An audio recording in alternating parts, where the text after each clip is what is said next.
নমস্কাৰ, মই কুমুদ দাস। আমি বহুত ধৰণৰ সমস্যাত ভুগো, বহুত ধৰণৰ কথা কওঁ, কিন্তু আজি মই খুব কম কথাত আপোনাৰ সামৰ্থ্য কি, আপোনাৰ সক্ষমতা কি, আপোনাৰ কি আছে, আপোনাৰ কি নাই, সেই বিষয়ে কিছু কথা ক'বলৈ চেষ্টা কৰিম। আমি যেতিয়া নাই কি বুলি তালিকাখন আৰম্ভ কৰোঁ, তেনেহ'লে আমাৰ নাই তালিকাখন বহুত দীঘলীয়া হয়। আমাৰ বেংক বেলেঞ্চ নাই, আমাৰ চাকৰি নাই, গাড়ী নাই, ঘৰ নাই, বেংকত টকা নাই, ভাল মোবাইল নাই, ভাল গাৰ্লফ্ৰেণ্ড এজনীও নাই, বহুত ধৰণৰ আমাৰ নাই তালিকাখন বহুত দীঘলীয়া।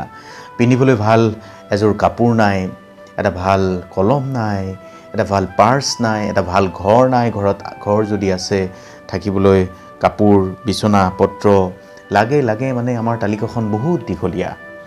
কিন্তু চাকৰি পাবলৈ টান, ইউটিউব ভিডিঅ' চাই আছোঁ, কি শিকিছোঁ, মটিভেশ্যনেল ভিডিঅ' চাইছোঁ, মটিভেটেড হ'ব পৰা নাই, বহুত ধৰণৰ সমস্যা আমাৰ মাজত আছে। আমি ভিডিঅ' চাওঁ কিন্তু সফলতা অৰ্জন কৰিব নোৱাৰোঁ। 5 মিনিট, মাত্ৰ 5 মিনিট সময় কিবা এটা ক'বলৈ চেষ্টা কৰিছোঁ, মন দি শুনিব। যদি কামত আহে আপোনাকো অন্যকো ক'ব আৰু কমেণ্ট বক্সতো লিখিব। মই আপোনাৰ সামৰ্থ্য বা আপোনাৰ এবিলিটি কি আছে অলপমান আপোনাক ভাবিবলৈ সুযোগ এটা দিছোঁ, আপুনি ভাবিব পাৰে। দীঘলকৈ এটা উশাহ লওক আৰু ভাবক। মানুহে সকলোৱে নিজৰ ভাল গুণৰ কথা প্ৰথমে কয়। এখন কাগজ লওক, লিখি যাওক আপোনাৰ বেয়া গুণ কি কি আছে, আপুনি কিহত বেয়া, আপোনাৰ দুৰ্বলতা কোনখিনিত, তালিকাখন আপুনি বনাই ল'লে। এইটো এক ধৰণৰ নিজৰ বিষয়ে assessment. This is like something assessing your self, assessment of your life. So' এতিয়া মই আপোনাক ক'ম, আপুনি নিজৰ বেয়া কথাবোৰ ভাবিলে, নিজৰ কি বদ অভ্যাস আছে সেয়া আপুনি তালিকা প্ৰস্তুত কৰিলে। এতিয়া আপুনি লিখি যাওক আপোনাৰ কি কি ভাল লাগে, আপুনি কি কি ভাল পায়। You love to travel, you love reading books, you love singing, you love playing, you love cooking, you love reading, but many of আছ উই ডোণ্ট লাইক ৰিডিং। আমি পঢ়িবলৈ বেয়া পাওঁ কোৰ্চৰ কিতাপ, বেলেগ কিতাপ পত্ৰ পঢ়ি ভাল লাগে। আৰু আপুনি নিজৰ বিষয়ে ভাল লগা কেইটামান কথা আপোনাৰ বন্ধুবৰ্গক সোধক। আপোনাৰ শক্তি, আপোনাৰ ষ্ট্ৰেংথ কোনখিনিত আছে, আপোনাক শেষবাৰৰ বাবে কোনে কেতিয়া ধন্যবাদ দিছিল মনত আছেনে, কোনটো কথাৰ কাৰণে, সেই কথাটো আপুনি কাগজখনত লিখক। আপুনি আপোনাৰ পৰিয়ালবৰ্গ, আপোনাৰ বন্ধুবৰ্গ, আপোনাৰ আত্মীয় স্বজন যিসকলক পায় সেইসকলক এবাৰ সোধক আপুনি কিহত বেয়া, আপুনি কিহত ভাল। সেই কথাটো যদি আপুনি বিচাৰি উলিয়াব পাৰে তেনেহ'লে আপোনাৰ বাবে মংগলজনক। তেতিয়া আপোনাৰ সুবিধা হ'ব যে আপোনাৰ ষ্ট্ৰেংথ, আপোনাৰ মানুহটোৰ সক্ষমতা কোনখিনিত আছে। So' let's start with a story my brother. কাহিনীটো মই নামটো কৈ নিদিওঁ, চিনাকি হ'ব পাৰে বহুতৰে। তেওঁ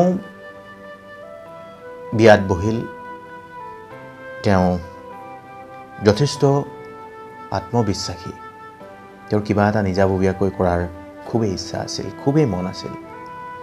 তেওঁ বিয়াত বহিল, সকলো ৰাস্তা বন্ধ হৈ গ'ল, তেওঁ কৰিব পৰা একো কামেই নাই, ল'ৰা ছোৱালীও হ'ল, সংস্থাপন এতিয়া চাকৰি বিচাৰি যাবলৈ দিগদাৰ। তেওঁ বিভিন্ন ধৰণৰ কাম কৰি ভাল পায়, তেওঁ খাদ্য প্ৰস্তুত কৰি ভাল পায়, তেওঁ আনক খুৱাই ভাল পায়, নিজে খাবলৈ ইমান ভাল নাপায়। অৱশেষত নিজে ভাল পোৱা কামটোকেই তেওঁ বাছি ল'লে। তেওঁ এখন ৰেষ্টুৰেণ্ট খুলিলে। তেওঁ প্ৰস্তুত কৰা খাদ্য খুবেই জনপ্ৰিয় হৈ পৰিল লকডাউনৰ মাজতেই, আৰু এখনকৈ এতিয়া তেওঁৰ 3খন ৰেষ্টুৰেণ্ট। এই ধৰণৰ সফলতা লকডাউনৰ মাজতো তেওঁ অৰ্জন কৰিছে। এতিয়া আপুনি আপোনাৰ ষ্ট্ৰেংথৰ বিষয়ে যদি এতিয়াও আপুনি জানিব পৰা নাই, তেনেহ'লে আপোনাৰ ফেমিলি, আপোনাৰ আত্মীয় স্বজন বুলি ক'লে, বন্ধু বান্ধৱ বুলি ক'লে, আপোনাৰ ভাই ককাই, আপোনাৰ ভগ্নী, সোধক আপুনি কোনটো বিষয়ত পাৰদৰ্শিতা আছে, সেই বিষয়টোক আপুনি বাছনি কৰি লওক। তেওঁলোকক সোধক, প্ৰশ্ন সোধক, আপুনি কিহত বেয়া, আপুনি কিহত ভাল, what is good about you, what is bad about you. আপুনি গোটেইখিনি তালিকা প্ৰস্তুত কৰি লওক। আৰু আপুনি কেৱল নিজৰ বিষয়ে ভাবিলেই নহ'ব, আনকো দৃষ্টি ৰাখক যে আনৰ টেলেণ্ট কোনখিনিত আছে সেয়াও আপুনি মন দি চাই যাওক।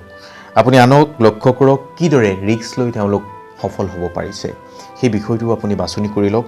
আপোনাৰ কোনটো দুৰ্বলতা, আপোনাৰ কাৰণে ষ্ট্ৰেংথ, ক'বলৈ শুনিবলৈ বেয়া হ'লেও সেইটোৱে সত্য যে আপুনি কোনটো ক্ষেত্ৰত আপুনি আনতকৈ পৃথক, আপুনি শীঘ্ৰেই এটা কষ্টকৰ পদ্ধতিগত অনুশীলন আৰু পৰিশ্ৰমৰ মাজেদি আপুনি সফল হ'ব পাৰিব, সেই কথাটো আপুনি বাছনি কৰি লওক।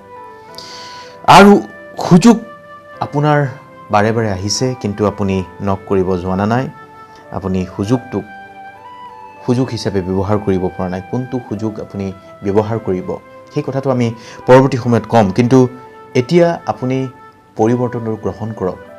পৰিৱৰ্তিত সমাজ ব্যৱস্থাত, পৰিৱৰ্তিত পৰিৱেশত আপুনি আপোনাৰ যিটো ষ্ট্ৰেংথ, সেই ষ্ট্ৰেংথটোকেই যদি আপুনি কেৰিয়াৰ হিচাপে লয় তেতিয়াহ'লে খুব সোনকালে আপুনি সফলতা অৰ্জন কৰিব পাৰিব।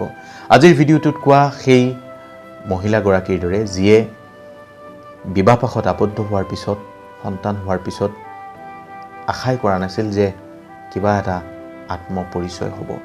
আত্মপৰিচয় বা নিজৰ পৰিচয়টো মূল কথা। সেই পৰিচয়টো ধৰি ৰাখিবলৈ যাওঁতে সেই কেৰিয়াৰটো আপুনি বাছনি কৰিব পাৰে যিটো আপোনাৰ ষ্ট্ৰেংথ। এই যে হিন্দীত কয় কিক, আপোনাৰ জীৱনৰ কিকটো আপুনি বিচাৰি ল'ব যদি এতিয়ালৈকে পৰা নাই, তেনেহ'লে নিজৰ লাইফটোক এটা এছেছমেণ্ট টুল হিচাপে লওক। আৰু সেই ধৰণৰ টুল, সেই ধৰণৰ পদ্ধতিগত বিশ্লেষণ সাইক'লজিষ্টসকলে আপোনাক দিব। আপুনি কোনটোত সফলতা অৰ্জন কৰিব, আপুনি কোনটোত কামত মন পুতি কৰি আপুনি সফলতা অৰ্জন কৰিব পাৰিব, সেই বিষয়বস্তুটো আপুনি বহুতেই বাছনি কৰিব নোৱাৰোঁ, যাৰ বাবে আধা বয়স গুচি যায়। এই বাছনি কৰা প্ৰক্ৰিয়াটো কিন্তু অতি কম সময়ত, অতি শীঘ্ৰেই আপুনি আৰম্ভ কৰক আৰু তেতিয়া দেখিব কাম হৈ নাথাকে, এয়া হ'ব আনন্দকৰ কিছুমান মুহূৰ্ত। আপোনাৰ জীৱনটো ভাল হওক, জীৱনক ভাল পাবলৈ শিকক। আৰু এই যে 7 মিনিট সময় খৰচ কৰি মই মোবাইলত ভিডিঅ' ৰেকৰ্ডিং কৰি কিছু কথা ক'লোঁ, এই 7 মিনিটৰ সাৰ্থকতা মই উপলব্ধি কৰিম যদি এই ভিডিঅ'টো চাই আপুনি কিবা এটা আহৰণ কৰে, জীয়াই থকাৰ শক্তি পায়। সুখী হওক। নমস্কাৰ।